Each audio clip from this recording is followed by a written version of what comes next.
House in Baltimore. Of course, game one now in the books, and I'm headed off to Toronto, Canada, which is the homeland for this guy. He is the son of a Baltimore sports radio legend who came before me. That when I broke in, he was very, very adversarial with me. We're now long since friends 25 years later, and his offspring still lives in Toronto. And lo and behold, if you remember Jeff Rimmer, you would remember the little boy next to him who loved baseball, and his dad loved hockey. And Jeff Rimmer's been gone here for almost 25 years now. 23 years did he leave? You guys left here in 93, 94, somewhere in there? Yeah, 93, 94. He left to go do the Florida Panthers games. He did the last hockey season, 92, 93, with the Caps. He did about 20 games, I think, with DC 20. And then from there, he obviously did the pre and post with the Baltimore Orioles, and we moved to Florida 93, 94 for the second season of the Florida Panthers. Well, there you go. And, all these years later, your dad's still using the pipes to call hockey games, right? I mean, literally, This is he incredibly decorated guy now in two franchises, right? I mean, and he was always sort of stuck here in Baltimore. He was a hockey guy, always talking about Montreal and Pete Rose and having Don Cherry on the show. People here didn't even know who Don Cherry was. But, hockey was always your family's first love, right? Oh, 100%. I mean, my dad was born here in Toronto, worked for CBC in Edmonton, then from there went to Montreal and did the Canadiens games pre and post with Dick Irvin. From there, we went to Baltimore. And actually, an interesting story, I don't know if you know this or not, Nestor, and a lot of people seem to forget, but prior to my dad doing the pre and post game for the Washington Capitals and Home Team Sports, Larry King was a pre and post game host. That's and Larry King of CNN, and my dad used to have Larry on his pre- and post-game show with the Baltimore Orioles, and then Larry would have my father on for his games at the Caps games.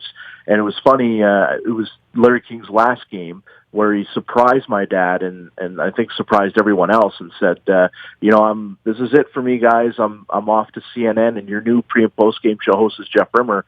And my dad having no idea that was going to happen. And I think a lot of people at Home Team Sports didn't know that either. And then sure enough, my father became the pre- and post-game show host of the Capitals. Well, it's been a hockey life for you, and, you have so many jobs, I don't even know where to begin. So, for anybody that remembers your dad, Jeff Rimmer, this is Josh Rimmer. He lives up in Toronto. I see Josh every year at the Super Bowl. You're always running around, booking guests. You've brought me Hall of Fame football players in the past, and we've developed some fun. This is the first time I've had you on the show, but, I'm coming up to Toronto this week, and we'll get into game one, and we'll get into game two and matchups and all of that stuff, and I think everybody in the world expects the Capitals to win this series. I mean, it's so lopsided in Vegas on the money line, you wouldn't bet on it. I mean, literally, unless you really believe the Maple Leafs could win this thing, there's a lot of value on that side of it. But for Toronto and for hockey and for these kids, Marner and Austin Matthews and Nylander running around that I saw on Thursday night giving the Caps a hard time and taking an early lead, I don't think anybody in Toronto really believes they're cup crazy right now, but they want to make this thing interesting. And I've tried to express to the people in Baltimore what an incredible brand the Toronto Maple Leafs are and what sort of a dormant brand they are for winning. And the only thing I have to compare it to, dude, is probably like the Cubs, right? I mean, the Maple Leafs are everything in Toronto, despite what the Blue Jays fans might think. And everyone really does believe that this group's going to do something special. I don't know that they think it's this week, but I think bloodying the nose of the Capitals even a little bit early on Thursday night is sort of thrilling for a fan base that has been waiting for the seeds of this kind of a hockey team to grow up there. Well, Nestor, I mean, it's been some bad seasons here in Toronto, dating back to the lockout in '05. And then you have the collapse of James Reimer and the Toronto Maple Leafs against the Boston Bruins when they were leading the series a couple seasons ago. When Babcock came in, a lot of people thought, you know what, this is going to be a while before this team is a competitor.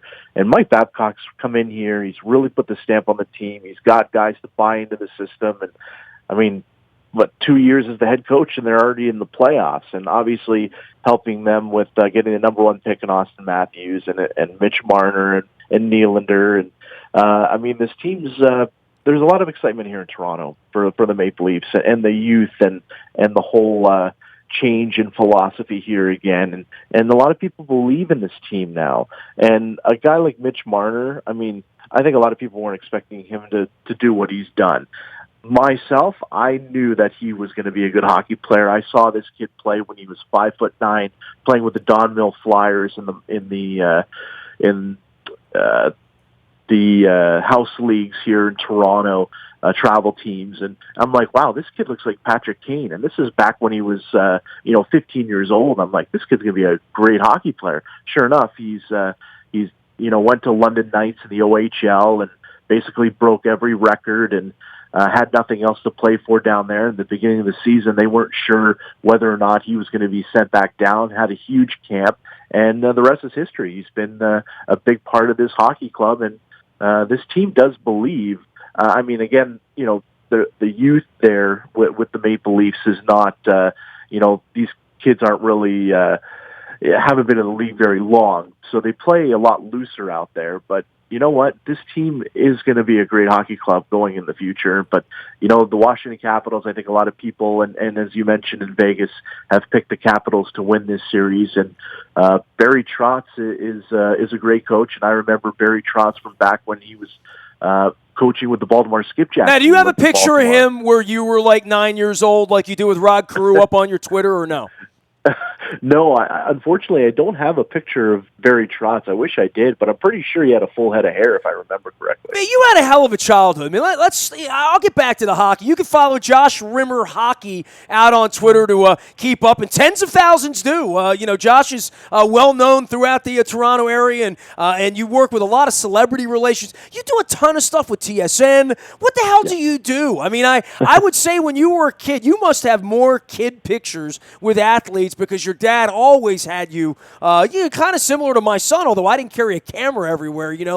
My son has more pictures with rock stars than he does with athletes, strangely enough, as a kid. But, you and my son was 32, and I know you're sort of in that range, and, all the pictures of both of you are sort of in the same time frame with these athletes. But you've had a whole sports life now that you've turned into, a career as a man up there and doing hockey at a very, very high level. You're involved in this 365, man.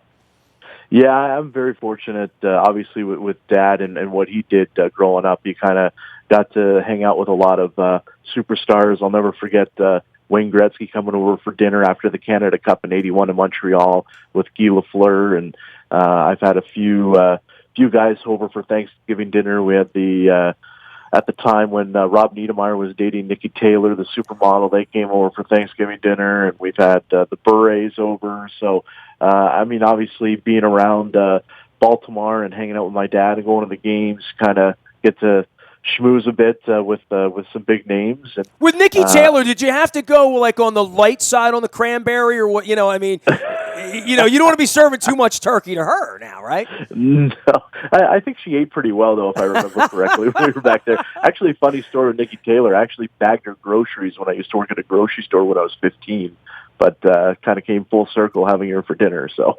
Well, he is Josh Rimmer. You can follow him at Josh Rimmer Hockey. Just some thoughts about Game 1 and about the series in general. It certainly was disconcerting to be a Caps fan, and I know deep down you got a little Caps blood in you as well, and watching them go down 0-2 early in Game 1, in previous years it would have been here we go again, and certainly into an overtime scenario where anything could have happened. It felt like the ice tilted a little bit toward the end, and it really kind of felt like the Maple Leafs kind of ran out of gas in Game 1, right? Well, yeah, I think they didn't really know what to expect for the beginning, and obviously they came out with guns a-blazing, and Mitch Marner scoring early in the game. But you know what? I had a feeling that the Caps were going to come back, and they were just maybe shaking off a little bit of nerves to start the game. And we know Ovi is going to light up at some point as well. So you know what?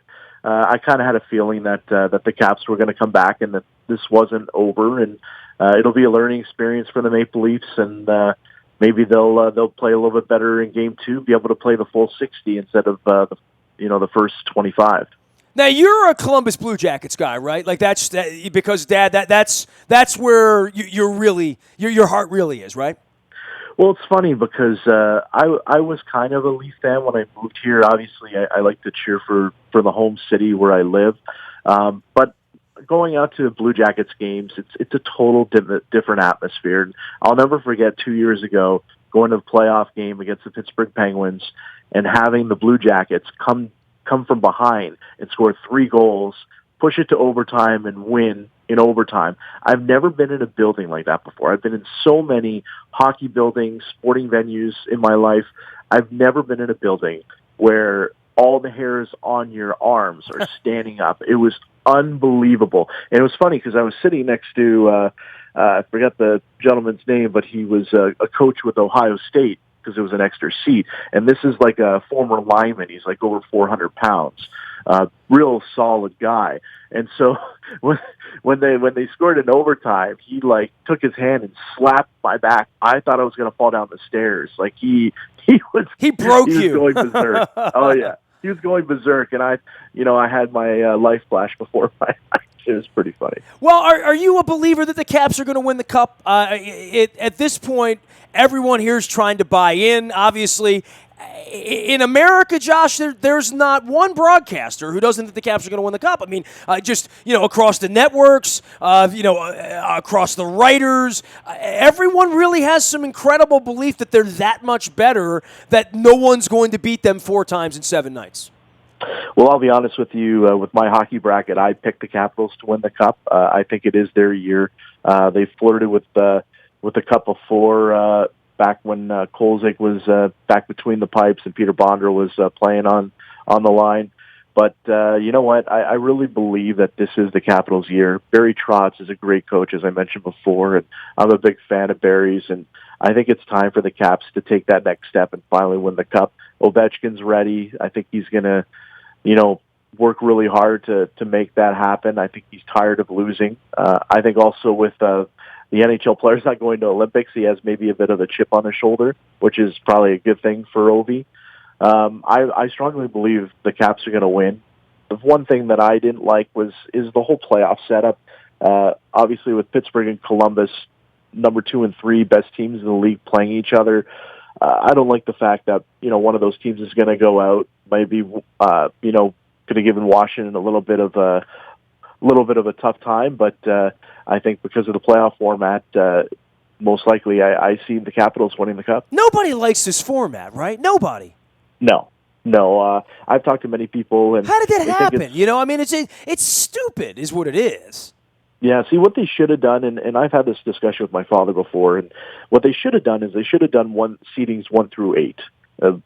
1 to 8, and then 1 plays 8 and 2 plays 7, go down the list. Well, what they were really trying to do was force markets to play each other where there would already be some juice. You don't need any juice for the playoffs. It doesn't matter. No. You can be playing the Coyotes. Doesn't matter who you're playing. It's the playoffs, and one should play 8, and you play all this year to get yourself into a position. I do agree it's patently unfair. I'll gladly take advantage of it this year, and certainly the Capitals have at the top, but I just don't know how a bunch of grown-ups get in a room and come out with this. Yeah, I mean, I think they're trying to get the rivalries. They're all about the rivalries, but I think it's, the playoff format is a bit of a joke. I mean, I'll be honest with you. I wasn't happy when I heard about it, and it's going to be a couple of years still before they change it again. But unfortunately, this is what we get to deal with now, and like I said, we're going to see teams, the second and third best team in the NHL, one of them lose in the first round, which is, in my honesty, it's brutal. He is Josh Rimmer, hockey, out on Twitter. You know his dad is Jeff Rimmer. If you're a young old-timer here in Baltimore, you remember him from Sportsline at WBAL 25 years ago. Josh covers hockey and does about 100 things up in the Toronto, Canada area, and I see him every year at the Super Bowl. I'll be seeing him on Monday, Tuesday, and Wednesday up in Toronto. All right, so look, man, this is where I am on this. I've never seen a hockey game in Canada. Let's start with that, okay? So full disclosure, all the years I covered it, I never went on the bus up to Nova Scotia or to Moncton or Cape Breton or, Halifax or Fredericton or, Newmarket or St. Catharines or any of the places that they ever played. I do love "Oh Canada." It's a better song than ours, and I've said that for 25 years on the radio, which pisses off Francis Scott Key relatives and anybody who lives near Fort McHenry. But so I'm coming up for this. when the Caps could have played in Ottawa, Boston, or Toronto, I have been rooting for Toronto for 2 months. Like, I wanted to do this trip. I wanted to see a game up there. I saw the Stones at the ACC about 6 years ago, and I said to myself, the next time I walk in this building, I want to see like a playoff game. Like I want to see what this place is going to look like. And I think the fury of hell is going to be raining down onto the Caps, whether it's 1-1 or 0-2 for Toronto on Monday night. I'm kind of coming for the vibe, right? I'm coming because I know there's never a time I'm in Toronto, including in the middle of the summer at a Blue Jays game, which I've done several times, where people aren't talking hockey, where the lead story on TSN isn't hockey free agency. And even back when the Blue Jays were good in the early 90s, it was always hockey. I want to feel that. I want to be a part of that. I want to soak that in a little bit. Is it good? Am I nuts, or am I going to be satiated with that when I get there? Because I wasn't going to go to Boston, Josh. Like, I have no interest in spending 4 days in Boston. Ottawa's hard as hell to get to, but I was probably going to try to find a way to make it because it is such a weird place to get to. But, this was my first choice, and I'm stoked about it. I mean, not like it's a vacation. I'm going up. I'm going to be doing radio. I'm going to probably go to the Hockey Hall of Fame. I'm going to be at hockey games. Who knows, 2, 3, 4, 5 periods into the middle of the night. But I think Toronto's going to be a special place to be for a couple of days. Well, right now, it's a special place in Toronto. I mean, not only do we have the Leafs in the playoffs, we also have the Raptors in the playoffs. Obviously, the other sports team in Toronto has not been doing well, and that's the Toronto Blue Jays, which has been a bit of a disappointment, to be honest. They have a new manager by the time I get there. They keep playing like this, right? It's possible. And Josh Donaldson going down with another calf injury yesterday is definitely concerning. And this team, you know what? I kind of had mixed feelings when Shapiro took over here as general manager in Toronto, and he's kind of, I don't know if I like what he's done with the team, and I think he's gotten rid of some important parts and brought in some parts where I don't think are going to help the team much. So it's been a bit disappointing here in Toronto with the Blue Jays, and obviously with the Leafs and the Raptors in the playoffs, that definitely masks what's going on with the Blue Jays. But it's funny, you go to a Blue Jays game and you see people with Maple Leaf jerseys on. But Nestor, you're going to have a great time here in Toronto. There's a lot. The basketball game is going on Tuesday night, the night off. The Raptors are playing the Bucks. I just realized this, bro. Like, literally just looked it up. And the Blue Jays are playing the Red Sox on. I mean, city's going to be buzzing up there, I think, right? Oh, it's going to be crazy downtown, parking, everything. So make sure you get down early, and you'll get to see how much parking is during a 3-event day.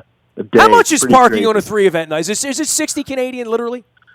No, I'd say the most I've seen is like $40. Well, 40's only like 30 because, like, you're Canadian. That's true. Our money's too strong. Our leader says so. These Canadians, they're floating their money. Yeah, I give them $1. They give me $1.35 back. It's good times to be an American in Toronto. It's got to suck for you guys when you come here, though, right?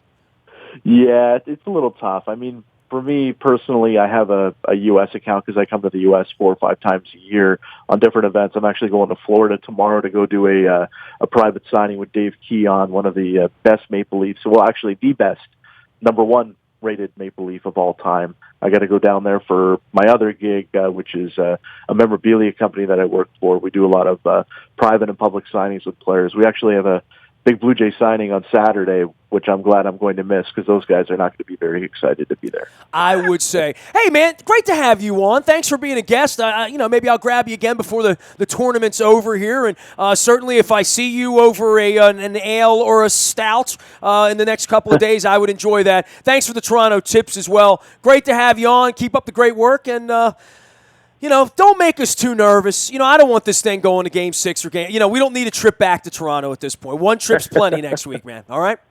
No problem, Nestor. Thanks for having me on. Anytime you need me, you know my number. Tell your pops we said hello. He is Josh Rimmer Hockey out on Twitter. His dad is Jeff Rimmer, longtime sports radio show host here many, many moons ago at Sportsline at WBAL. You can follow him at Josh Rimmer Hockey up in Canada. I will be in Canada all next week broadcasting, kicking around, finding Maple Leaf stuff, drinking Canadian beer, and Everything's the same up there, but it's just a little different and cheaper these days, too, which is nice.